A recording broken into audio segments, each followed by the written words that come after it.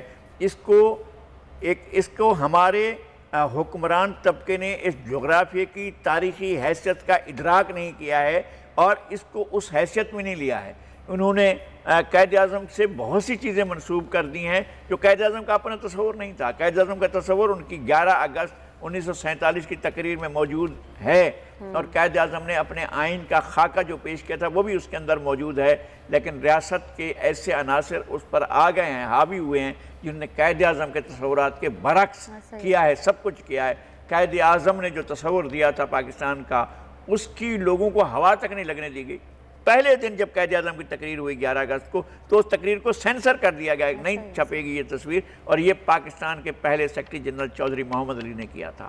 تو میں یہ کہتا ہوں کہ قائد اعظم کے اس ملک کے لوگوں کے اوپر یہ تاریخی احسان ہے کہ انہوں نے ایک جغرافیائی وحدت کو ایک خطے کے طور پر پاکستان کے نام سے جو احیاء کیا ہے، وہ تاریخ میں قدیم ترین وادی سندھ ہے جو ہمارے پاس موجود ہے، اور اگر کشمیر بھی ہمارے ساتھ ہوتا، جو باقی ماندہ ہے وہ بھی ہمارے ساتھ ہو، تو اس کی قائد اعظم کے پاکستان کی تکمیل ہوتی ہے۔ انہوں نے قائد اعظم نے کہا تھا کہ یہ کشمیر ہمارے لیے شہرک کی حیثیت رکھتا ہے، اور اس وقت بھی کشمیر پاکستان کے لیے شہرک کی حیثیت رکھتا ہے، اور ہمیں کشمیر پر کسی کو بھی کسی بھی سمجھوتے کے بارے میں ہمیں کم از کم قبول نہیں کرنا چاہیے۔ کوئی قبول کرے گا بھی نہیں پاکستان میں، نہ ہماری کوئی حکومت قبول کر سکتی ہے، لیکن ہم سمجھتے ہیں کہ پاکستان ایک تاریخی، ایک جغرافیائی اور ایک ہر لحاظ سے مکمل